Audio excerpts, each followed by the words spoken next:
Siap, mohon izin. Perkenalkan, nama saya Alphonse Sardan Stabang dari kelas 10 MIPA 1. Di sini saya akan membuat video tentang pembahasan konsep vektor. Selamat menyaksikan. Tentang materi vektor, yaitu dengan submateri konsep vektor. Oke. Pertama-tama kita akan membahas tentang apa itu vektor. Nah, definisi vektor adalah besaran yang mempunyai nilai dan arah. Dan vektor memiliki beberapa ketentuan, yaitu besar vektor adalah panjang vektor, arah vektor adalah sudut yang dibentuk dengan sumbu X positif, vektor disajikan dalam bentuk ruas garis berarah, dan vektor digambarkan dengan sebuah anak panah. Nah, ini bisa dilihat di sini ada ilustrasi di vektor R2 dan vektor R3. Lalu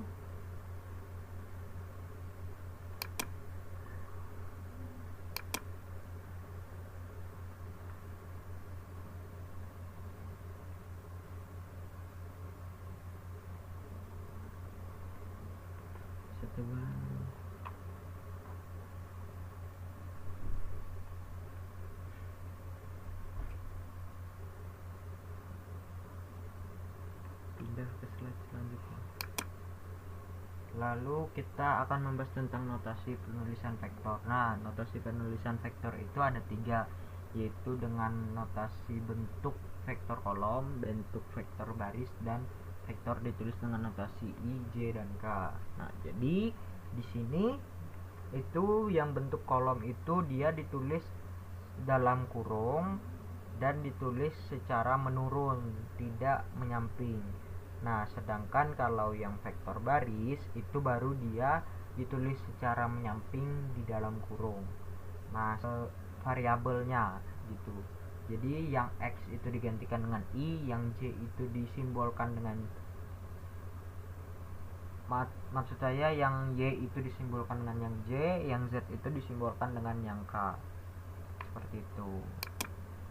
Lalu kita akan membahas tentang vektor di R2. Nah, definisi vektor di R2 ini adalah vektor yang terletak di satu bidang atau vektor yang hanya mempunyai 2 komponen, yaitu X dan Y. Beda dengan vektor di R3, itu dia memiliki X, Y, dan Z. Nah,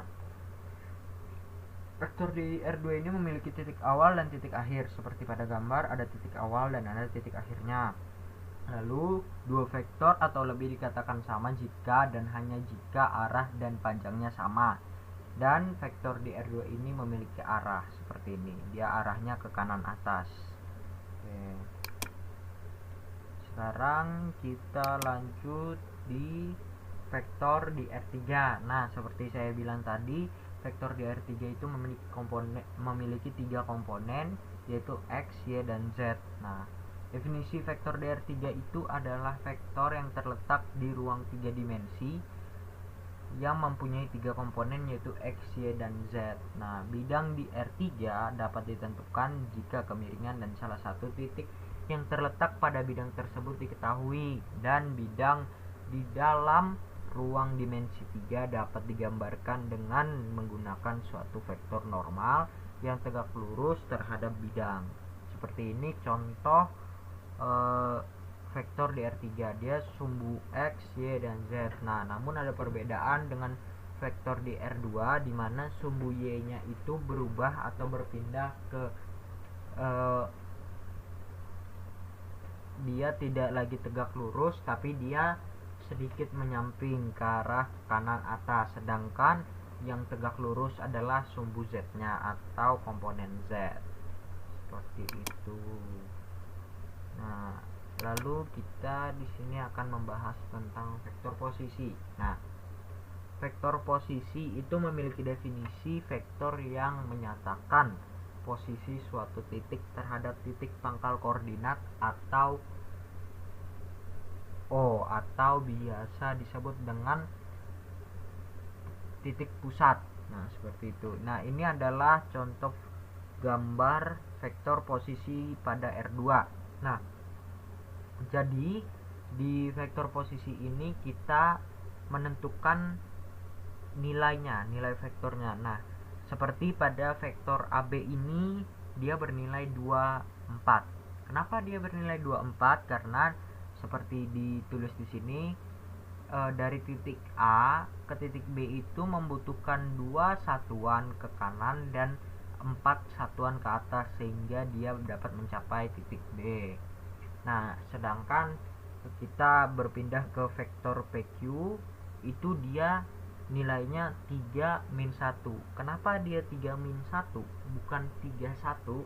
Karena dia dari titik P ini dia membutuhkan 3 satuan ke kanan, otomatis nilainya positif. Sedangkan dia juga memiliki 1 satuan ke bawah. Nah, jika satuannya itu ke bawah maka nilainya negatif. Nah, lalu di sini ada vektor YX. Nah, kenapa dia disebut dengan vektor YX bukan XY? Nah, itu dikarenakan titik awalnya itu berada pada komponen variabel Y dan titik akhirnya berada pada variabel X, seperti itu. Jadi di vektor YX ini dia nilainya min 5 0. Kenapa min 5 0? Karena dia membutuhkan 5 satuan ke kiri. Nah, kalau tadi ke bawah negatif, ke kiri juga negatif karena yang positifnya harus ke kanan, seperti itu. Lalu kita lanjut di vektor posisi pada R3. Nah, perhatikan gambar sistem koordinat di samping gambar ini. Koordinat titik P 2, 5, 3, maka vektor posisi titik P adalah vektor P sama dengan vektor OP sama dengan 2, 5, 3. Kenapa disebutnya vektor OP? Karena dia titik awalnya ada di titik pusat di sini, di 0,0. Nah, lalu koordinat titik Q itu 4-1, 3, maka vektor posisi titik Q adalah vektor Q sama dengan vektor OQ sama dengan 4-1, 3. Dan secara umum jika koordinat titik P X, Y, Z, vektor posisi titik P adalah vektor P sama dengan vektor OP sama dengan X, Y, Z. Seperti itu. Karena kenapa dia X, Y, Z? Karena dia di R3 dia memiliki 3 komponen yaitu X, Y, dan Z. Nah, lalu kita membahas tentang kesamaan vektor.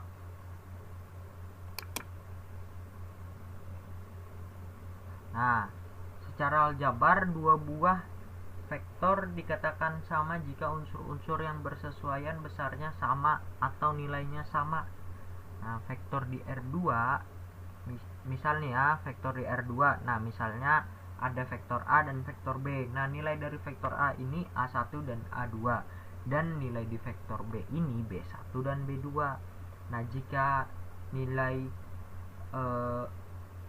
jika vektor A sama dengan vektor B, maka nilainya juga sama. Jadi nilai A1 sama dengan nilai B1 dan nilai A2 sama dengan nilai B2. Nah, terus di vektor R3 seperti itu, dia sama konsepnya dengan vektor R2, namun dia memiliki 3 komponen. Nah, misalnya vektor A itu memiliki nilai A1, A2, dan A3, dan vektor B itu memiliki nilai B1, B2, dan B3. Nah, jika vektor A sama dengan vektor B, maka nilainya juga sama. A1 sama dengan B1, A2 sama dengan B2, dan A3 sama dengan B3. Lalu, dua buah vektor itu dikatakan sama jika kedua vektor memiliki besar atau panjang dan arah yang sama. Misalnya vektor AB sama dengan vektor CD, atau kita tulis vektor AB sama dengan vektor CD seperti ilustrasi berikut ini. Seperti itu. Jadi sekian dari saya, mohon maaf bila ada kesalahan. Mungkin itu saja, terima kasih.